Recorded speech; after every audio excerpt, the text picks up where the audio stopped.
High, আশা করি তোমরা সকলে ভালো আছো। আজ আমি তোমাদের সাথে একটা মজাদার রেসিপি শেয়ার করব। হ্যাঁ হ্যাঁ, তোমরা ঠিকই দেখেছো, আমি রান্না করছি এই সুন্দর ওয়েদারে চিকেন।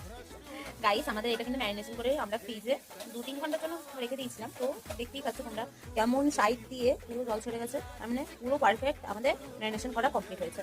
এরপর আমাদের যে কষাটা, এরপর আমরা ইন্ডাকশানটা খুব ভালো করে গরম করে নিয়ে তার মধ্যে পেঁয়াজগুলো দিয়ে দিলাম। তারপর সামান্য নুন দিলাম, দিয়ে ভালো করে পেঁয়াজগুলো লাল লাল করে ভাজতে হবে। কিন্তু আরে বলছি সবে, এটা আমরা রান্না করেছিলাম হোস্টেলে। তারপরে পেঁয়াজগুলোর সাথে ভালো করে রসুন আদা পেস্টটা দিয়ে ভালো করে মশলাটা কষিয়ে তারপরে চিকেনগুলো দিয়ে দেবে।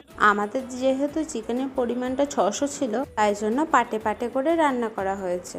আর চিকেনটা দেখেই বোঝা যাচ্ছে কি সুন্দর কালার এসেছে বল। চিকেনের ওপর মেয়োনিজ দিয়ে দিলাম, তার উপর ধনেপাতা দিয়ে গার্নিশ করে নিচ্ছি আমরা। দেখেই তো লোভ সামলাতে পারছি না, আর কখন খাবো। তা বলতে না বলতেই পাতে পড়লো সাদা ভাত।